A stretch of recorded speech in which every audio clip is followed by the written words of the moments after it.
All right. We're taking all the best old school wisdom and blending it with the top new school methods to bring you the optimal coaching strategies. This is the 80-20 Baseball Podcast with Coach Bo.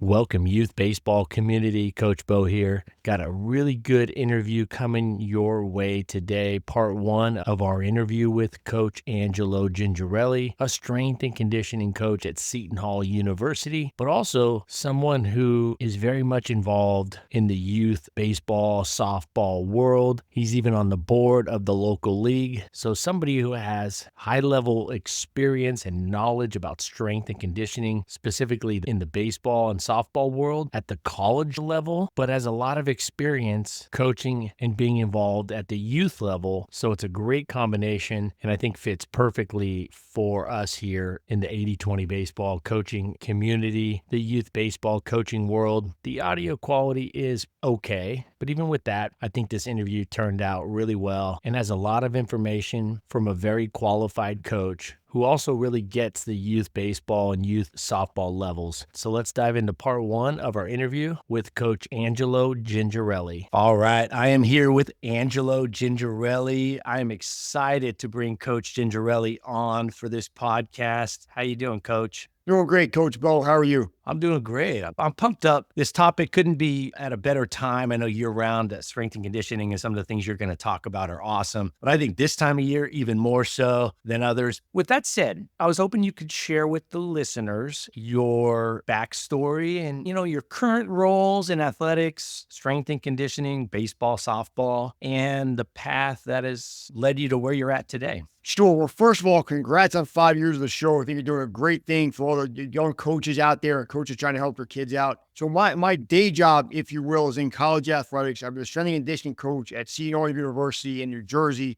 for 20 years, my 20th year, which is an eternity in college. I always say to coaches out there, if you find a school or a job in a good place where you want to live. And I was a little unique in that I grew up a Seton fan. Like I had a Seton starter jacket when I was a kid. And now I get to be a part of that department and work there and impact those young people, which I always appreciate. Because not many people in our profession get to do that, right? If you're coaching at a high level, a lot of times you're moving around every couple of years. Coaches are changing. If your life changed, super lucky to position for 2 decades now. Been involved in baseball pretty much my whole life. Played when I was much younger. Worked with baseball at every college I've been at and been a part of a really good program at Seton for 20 years.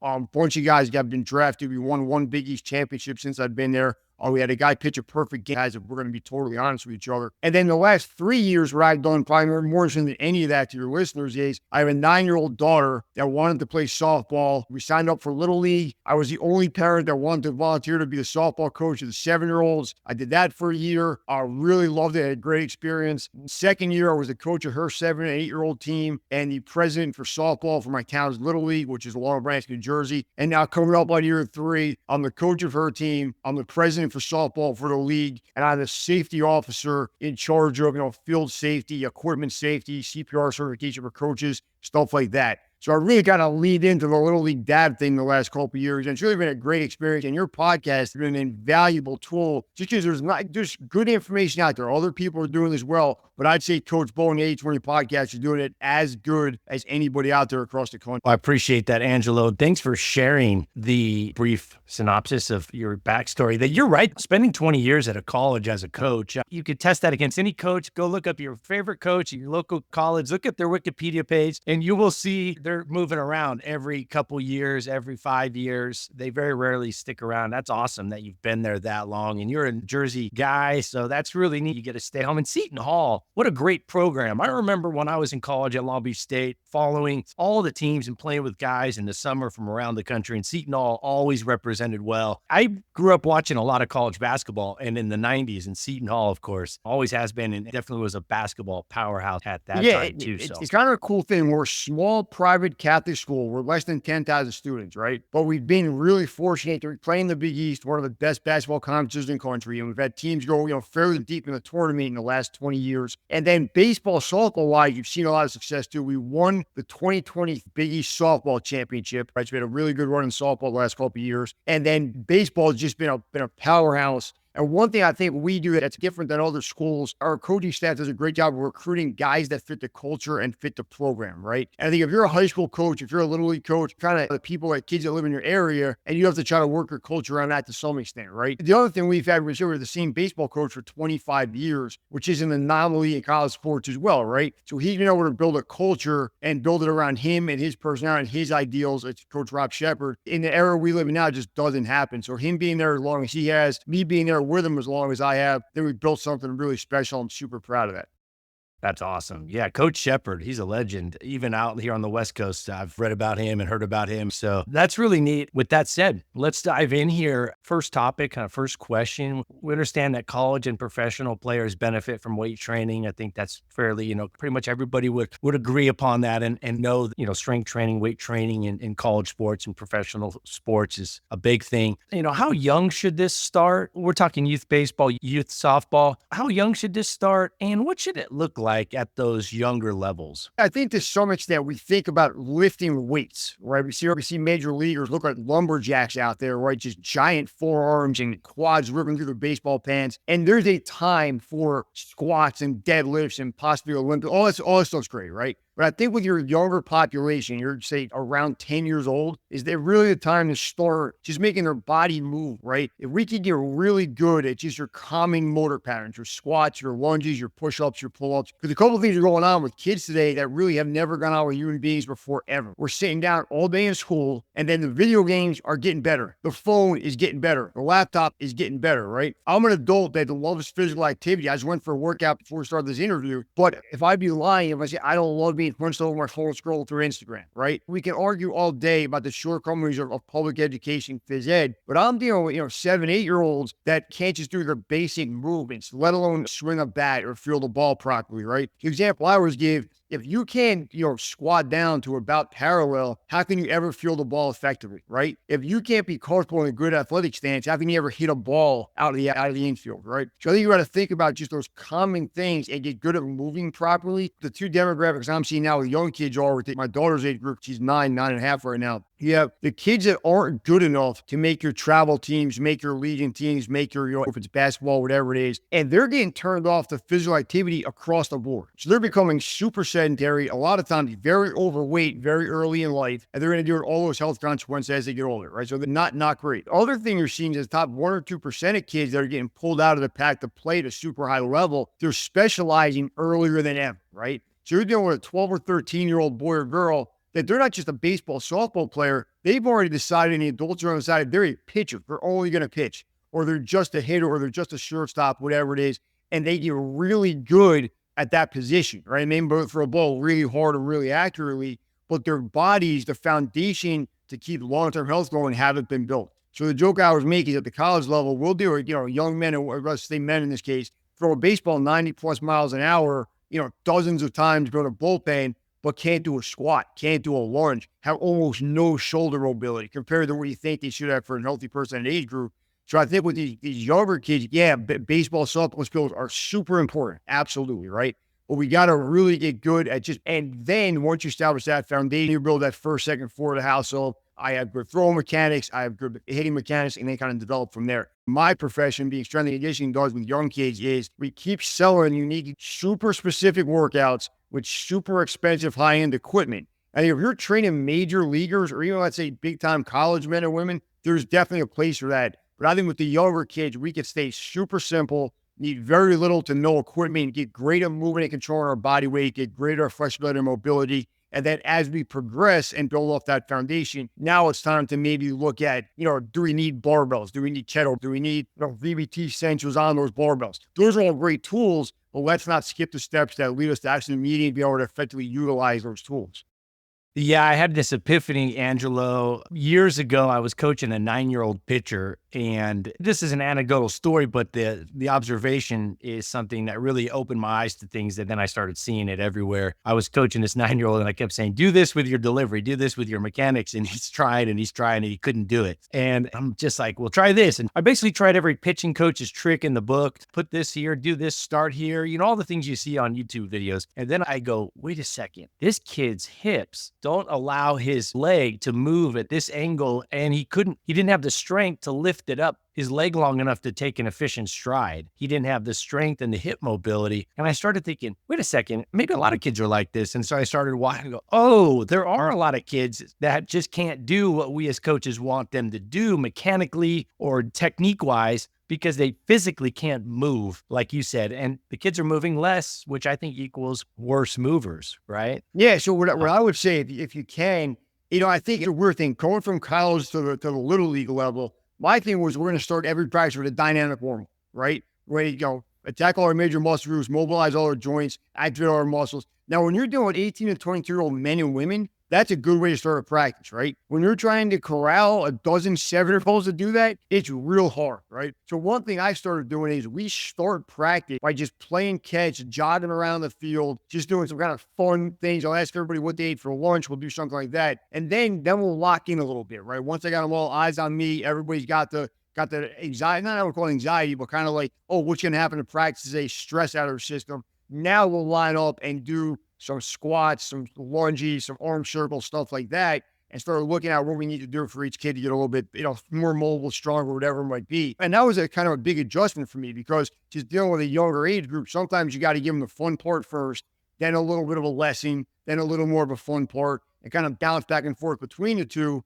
Oh, and they respond a little bit better to that, right? I deal with college kids that don't understand the value of mobility, joint health, stuff like that, but you kind of explain it to them and they kind of get it. When you deal with that younger population, you could argue, like you said, they don't have the strength to stride as far as you want to on a pitching mound. They might not have the mental capacity to even understand the way their anatomy works. Their parents might not, depending on, what the parent knows about the human body. But I think if you could find a way to mix, I would say you got to mix the candy with the medicine and kind of find that right alchemy for your group and the age group you're dealing with, and then work in as much quote unquote work with as much fun as you can and try to get as much out of them that way as you possibly can in the limited time we have with these kids. That's interesting, your take on adding something at the beginning before you say get into a structured dynamic warm-up or some structured routine, a little more work, as you said. I got a question about that. So I can think, like, right off the top of my head, I'm thinking, ooh, there's a game called two ball. And I know that's pretty well known across the country. So it's a focus and fun game. I could see that as being a nice warm-up game. What's your take on having something fun, or what would be an idea or two for like young teams to do before they actually warm up? I think the two ball game's a good one. Any kind of version of that kind of works. If everybody's there right on time, we'll jog a couple laps around the whole field, and I'll jog with them, and I'll kind of direct the conversation, me and my assistant coaches. Oh, what do we think about the last game? We'll start out of baseball. We'll start with, what video game you guys playing this week? Or did you guys see the new Naruto episode or whatever it is? And then we'll kind of go from that to talking about baseball, softball, and then we'll get into a workout from there. Because what you got to think about, man, at that age, they're hopping out of their parents' car, running across the field, and we want to lock right in, right? And I think at the college pro level, even the high school level, you can be like, we got to get ready to go at 2 o'clock, locked in, whatever it is. Oh, but at the younger level, you want to work them into it a little bit more. So we'll do that. And then we have a thing too, I don't know if this is the case all over, but these young kids, they're not all showing up at the same time, right? Based on the parents' work schedules. I'll start playing catch with, it's usually my daughter, but sometimes my daughter's busy with another activity. My wife's got to drive her a little bit later. So I'll start playing catch with the first kid there, right? Then we'll bring the next kid in, I'll just keep playing catch, throwing the ball back and forth. I'll jump in, make them throw it to me every once in a while instead of their partner, and just kind of get them start mentally preparing for practice. And then we'll kind of, all right, balls in the bucket, and then we go to our dynamic warm-up, whatever it might be after that. I really like that idea of going for a jog at the beginning of practice. And it's not so much the jog as how you leverage that jog to kind of phase them into practice. And I think talking about something outside of baseball makes you more relatable as a person, as a coach. It also builds some rapport. It shows that you care about them as a person, not just this athlete and a number and a position. I like that idea. And even more so than that, and in addition to that, as a coach, at our age, we always need a little extra exercise. And I tell coaches before a game, the 2 best ways not to get stressed out before a game: 1, go for a 20-minute jog before you go to the game. Yep. And I guarantee you're going to cut down 80% on your desire to yell at the umpire and getting upset at errors. And then I also mentioned, go and watch some YouTube videos on umpire bad calls and MLB player errors, like follies and bloopers. And then you roll out to your 9-year-old softball game or baseball game. You relax from that jog and you primed your mindset to go, there's going to be some errors. I like that idea of a jog. I really like that. Appreciate it. I want to give you credit on something you brought up real quick too. A couple episodes ago, you talked about there's something around 30,000 errors in a baseball season of umpire errors. And then you look at like at the little league level, I'm coaching 9-year-olds. The umpire is a fellow baseball player. And there are a few things I dislike more coaching when parents or other coaches will get on these kids that are a lot of times are volunteering their time or making a couple dollars for a slice of pizza at the end of the game to give back to the town and umpire, and they're all trying, right? So I think that's the one thing. Your stat is great about that, and it's just there's human error. It's part of the game. It's been part of the game for 100+ years. Let's act like adults here and learn from that play and get better for the next one. But like I said, in my opinion, if you're an adult and you're yelling at a 13-year-old umpire that's volunteering his time with the town recreation department, your problems are bigger than that play anyway, right? Absolutely. So we're talking a little bit about being better movers and weight training and things like that. I know you mentioned body weight and things like that. Are you, for younger players, let's say that 10-year-old, 8-year-old, 12-year-old, is body weight enough for that? Or do they get to a point where adding a little resistance? How do they do that? I think in the example you gave, for that 8 or 9-year-old, in 90% of the cases, it's definitely enough, right? And I base that on this idea. I'm the biggest advocate that lifting weights is a great thing, right? I've been a competitive powerlifter, weightlifter most or a lot of my life now. But I think at that age and what we're seeing right now is is a bench press a great exercise? It's a good exercise, right? Is it good for a kid that cannot figure out how to do a push-up yet? No, it isn't, right? Is squatting with a barbell across your back great for getting a stronger lower extremity? 100% yes. Are you going to put a bar on the back of a young man or woman that can't do a body weight squat yet? My answer is you absolutely shouldn't do that. So I think we got to master these movements body weight wise and get so good at them they become second nature when we're 8, 9, 10 years old. And then when we get to 11 and 12, maybe transition to some medicine balls, some kettlebells, some dumbbells, stuff like that. And then when we get to, let's say, 13 or 14, get the barbell out, get the trap bar out, get the heavier kettlebells out and kind of move in that direction from there, right? I think that the one thing my profession doesn't do well, it sells the idea of weightlifting, and I got air quotes on, which I know is usually just an audio podcast, but I think we're going to sell it more as your athletic development. And that might mean lifting weights at some point, but also might mean a dynamic warm-up. It might mean core development. It might mean hand-eye coordination stuff. All of that's part of it, right? And it might eventually involve some weights. But I don't think with your 8 and 9-year-olds, it really needs to involve a ton of that, right? So one thing I'm doing this winter that I think is kind of interesting, we're going to try this for the first time. One of the schools in our town kind of just donated use of a gym, like a basketball gym, just an open area for me to have some open workouts for the little league kids for strength and conditioning in the winter, right? So one thing when we are in New Jersey, it's really hard in the winter to get work in because there are only so many batting cages out there. There are only so many hours in a day because kids are in school all day. So we got a couple hours a night and we're all fighting over the same facilities, right? And financially, you have to pay. Your towns, there's a limited budget to do this stuff, right? So the school is going to let me bring kids in 2 days a week and Saturday morning and work on all the stuff we just talked about. My long-term vision for this is if kids come to the winter training when they're 9, 10 years old, something like that, and now we're still working with them when they're 12 and 13, now I'm going to try to make a transition to a weight training facility somewhere, right? And bring them to a gym and take the stuff we learned body weight wise in that basketball gym environment and now get in a squat rack on a lifting platform, whatever it might be. But I think the idea of that long-term athletic development is a really good thing. And hopefully we're able to do that in Long Branch, New Jersey and have a really good pipeline to the high school team and maybe beyond that as we keep growing this program in our town. That's fantastic. I'll tell you what, I think the listeners, what you could get out of that message is the creativity that Angelo is showing and being resourceful. And I had this conversation last week with a fall ball director, the local fall little league director. And we were in the gym, this little gym, old gym. I mean, the school's like 80 years old. And it was this old gym, low ceilings. And I just had a conversation with him for like 10 minutes. He's got 2 sons that play baseball. We're just talking about what could you do in this gym for baseball? We went through all the logistics. We're looking at the ceiling tiles going, oh, those are soft. The walls are kind of a light drywall. It was amazing how many things we came up with we could do in that gym. Like, oh, wow, we got a list longer than we have time in that tiny little gym. Baseball, specifically baseball, more than probably any other sport, right? If you're going to make an excuse about the facility you have, look at Major League Baseball, look at the environments a lot of those guys come from that had access to none of the things American kids have access to and made it to be multi-millionaires in Major League Baseball, right? So I think if you can't be resourceful enough to figure out how to train in a sport where whatever, about a third of the guys that are making millions to play train with almost no facilities whatsoever, you're dropping a ball as a coach, in my opinion. 100%. Yeah, 100%. I think that's a fantastic point for all coaches to, you go, do we need fancy stuff? Yeah, we need it. Okay, well, let's back up and reverse engineer this.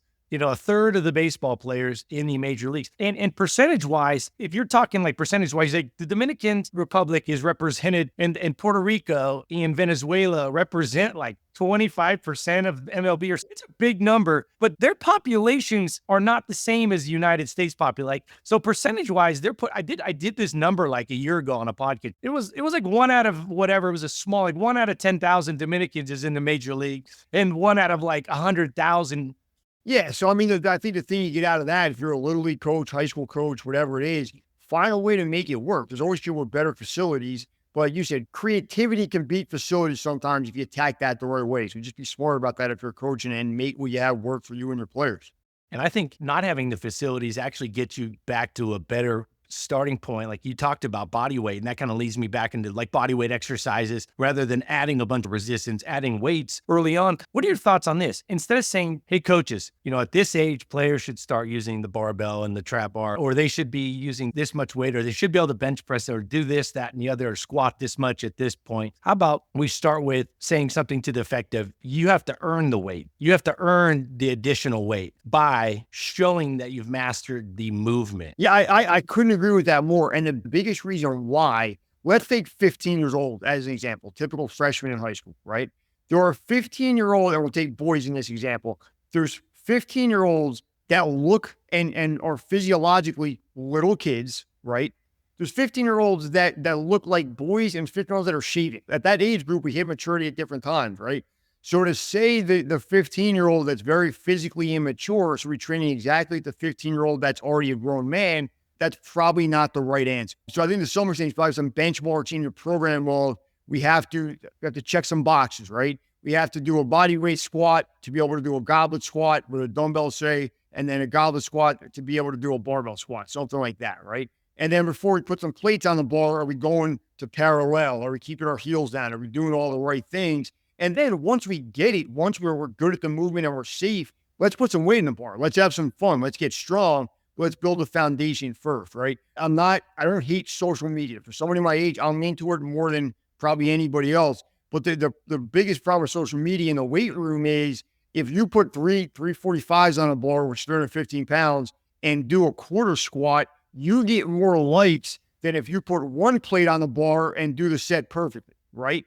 Or like to use a box jump example. Do a box jumps on a 50-inch box, but land like you're going to kill yourself, and social media goes nuts, right? But put a box and land perfectly, step down and do it again, and nobody cares. So I think, just have uneducated people liking and commenting things on the internet, and we reward a lot of times, not all the time, but a lot of times, bad weight mechanics and etiquette and stuff like that. Now, I don't think every coach has to be a certified strength and conditioning coach, but just understand how the body works. Best problem to have to some extent is men and women that love to train, right? So one thing at the college level, the whole time I've been involved in college sport, baseball guys love lifting weights because they see their major league icons doing it, right? And softball players get it too. The last 10, 15 years, the softball group's been just as good, right? That's a good and a bad thing. You're not dragging them in the room, telling the coaches they're not showing up. You're not harassing people to lift more weights. You're pulling them back a lot of times, right? Hey, man, it's Thursday. We have a weekend series against an in-conference team. We can't be sure. We got to take a plate off. We got to be smart about this, right? So if you got young kids that are just raring to go, it's great. It's awesome. But to some extent, you got to make sure we're doing it safe and not injuring ourselves or not getting worse in our efforts to get better.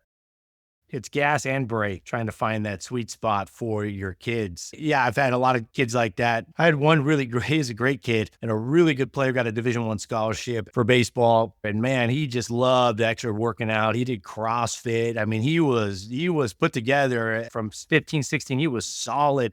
And we had to kind of like say, maybe during the season, you're not hitting the CrossFit as much or things like that. But it was a pro and a con because he could hit the ball a country mile and he could swing the bat quick. And he was a good player. It didn't hurt his game that much. And it was like, hey, this kid's getting in there. We need some of these other guys who are string beans to get a little stronger. And so, yeah, it's kind of it's that back and forth between giving them, hitting the gas pedal and hitting the brake. So moving to this year-round baseball player topic, and this is something that comes up all the time, right? How does that baseball player fit the strength and conditioning into his or her schedule, and how should it be structured? Okay, a couple of things. I think when you get people in my job together, we all start screaming about how bad playing one sport year-round is, right? We all want to go back to the days of a multi-sport athlete, and that was better, right? And that's what we think. The reality of the situation, in my opinion, if you look at the top baseball, softball players in the world, they all specialize pretty early, right? There are shortcomings to the system, but the system is what it is, right? I mean, if you're going to go a high level, kids are going to specialize early and you're going to play one sport year-round. It's kind of the way it is, for better or worse right now. If you're going to play baseball year-round, you got to kind of identify what season is the most important, right? So is that travel? Is it your showcase season? What are you going to really going to focus on to get better and show your skills to coaches at the next level to try to play at that next level? And then treat that as that's your in-season, that's your real season. Now, if you play on a summer league that's maybe not as important, or in the winter, you're playing, doing some indoor stuff, whatever it is, that's when you want to put your foot on the gas in the weight room. When you can be sure you can get your body up a little bit in a good way and recover and put some muscle mass on, right? So, for example, at the college level, we play a fall ball season, which is mainly amongst ourselves with a couple other opponents. And then our spring season, those championships will really matter. So we have, and then all the guys play summer ball. Like you said, you met guys on the West Coast and seeing all the guys all over the country. So summer ball is somewhat important to your future, but in reality, it's getting reps and you just got to play with a wood bat, that kind of thing. So you got to train for the summer, right? And you might have to be sore at some games to find a way to get through. Fall ball is important, but it's really about physical development and getting better for the spring. And in the spring, we got to be really smart about managing soreness and really get the marathon where all 56 games matter. So I think at the younger level, if you play in a couple different leagues, you got to identify what's your most important time of year and when you can be sore and manage that, right? Now, I think as coaches, we got to be a little bit smarter because young kids a lot of times don't understand their body, don't understand how that works. And parents don't always understand, well, this is the quote unquote important baseball time of the year. This is the important training time of the year. So I think the smartest thing we can do as coaches of young kids, get together with them and their parents, map out the year and figure out how to do that, right? I think if you get a young pitcher saying he's pitching to win games 10, 11 months out of the year, but is never in the weight room, that's a recipe for disaster by the time that young man's 17, 18, 19 years old. Or if you take some time of the year, maybe take your foot off the gas, maybe be a position player for part of the year, maybe just take some time of the year to really get stronger, that's going to be better over time. You talked about balancing out your workout, the intensity of your workout and the volumes of your strength training or workouts per se. And you have to look at when your games are, how important those games are, how much you're going to be playing. And you kind of reverse engineer it backwards. Like, all right, I got an in-conference game or Saturday and it's a Thursday. How much are we doing versus in the summertime when you have baseball players that aren't playing that many games, or it's August and they're off. But then there's that balance between, all right, it's August and they're off and they don't maybe play a serious game for a couple months, 2-3 months. But you also have somebody that their level of fitness and strength and conditioning is maybe at its lowest for the year. They're at this low point on their cycle, but you also want to push it. So how do you balance that? How do you ramp it up when you don't have games for a long time without yourself because you're not ready for it yet? I understand the question perfectly. And I think that's where as coaches, whether you're a strength coach, personal trainer, team coach, whatever it is, you got to kind of look at, let's go to the mean, right? Go to the lowest level of fitness you're seeing on your team and start with that. So if that's body weight movements, whatever it is, start at the bottom, spend a week or two there, really just get better at developing that work capacity to handle more work, and then progressively introduce more sets, more reps, more exercises, whatever it might be on a week-to-week basis until you get to the time when you should be the strongest of the year, right? It's kind of old school thinking, but I think it still kind of applies. If we're looking at a spring season as being our most important season, we want to go into that. We call it the spring training period in February, March, as strongest we're going to be all year, because the season is just really hard, right? It's got a higher level. The body's naturally going to revert and get weaker during the season. You even do everything right. So we go into that, get as strong as you can in November, December, January. Go to your kind of spring training period as strong as you can, and then just try to control that and maintain that strength and that flexibility mobility as best you can throughout the competitive season. Then when you get to summer, kind of hit that reset button and hit it again even harder for the next year as you're another year older and more mature. There's a couple of different ways to approach it, but I think for most of us, that's still a great approach. Awesome. Yeah. I was thinking about your comment a little bit ago about the year-round, a few minutes ago about the year-round player and, I think you want to keep kids interested in sports or in an activity or a hobby or whatever it is. Having success breeds interest, right? So when players have success, say I got a daughter that likes to play volleyball. She's had some success at volleyball. She wants more volleyball. She's had lack of success in other areas. She doesn't want that. And so at school, maybe there's a subject she comes on, I don't want to do that subject because I'm not having success with it. So there is that. And it got me thinking when you said, is year-round baseball bad or good? It's neither here nor there. It just depends on maybe the player, the situation, and also what you're doing throughout the year. I wanted to share that. Success breeds interest. And I think if you have a player that plays year-round or a kid that plays, they're likely to have more success insofar as you don't get them hurt or worn out physically. They're probably going to have more success because they're training more, but it's also that catch-22. You also don't want to burn them out. Let me tell you a real quick story of in my little experience about success and training more and the kids that see success and how important parental involvement is. Because I think anybody listening to the show is an involved parent. So they might be preaching to the choir a little bit, but I think it's super important. The first year when I was involved in Little League in my town of Long Branch, New Jersey, I was just the softball coach for the 1A group.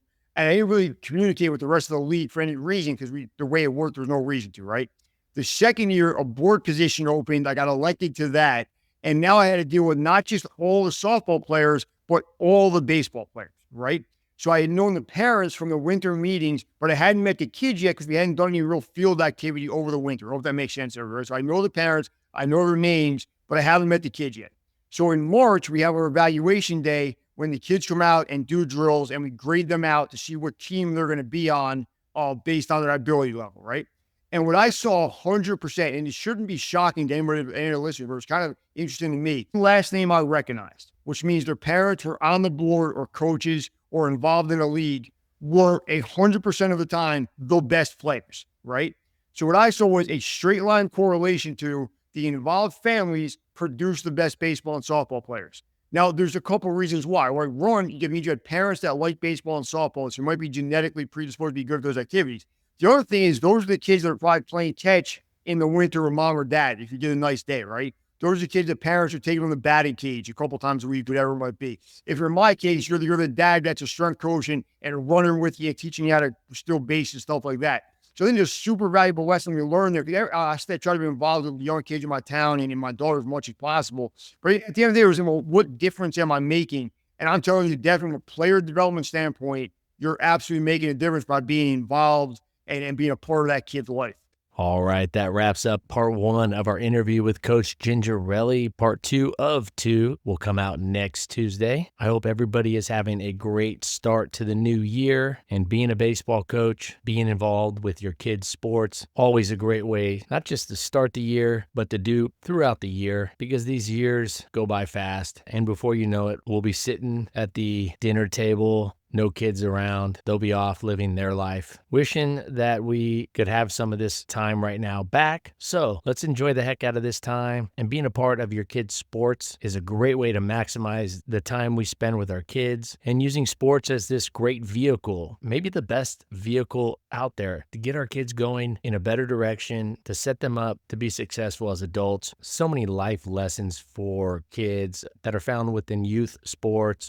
So, hope you all have a wonderful week. We'll see you back here next week. If you wouldn't mind leaving a review for this podcast or sharing it with a friend, that's the best way to help support this podcast. With over 5 years of episodes and no ads, that is the best way to help out this podcast. So, this has been Coach Bo. Let's all take care of our health so we can be at our best for our families. Let's be there for our close friends when they need us. And let's take this information, the information we learned here today on this podcast, out to the training environment, to the baseball field, and make it a better place. All right, y'all take care. Until next week, adios. This has been the 80-20 Baseball Masterclass. Take it to the field.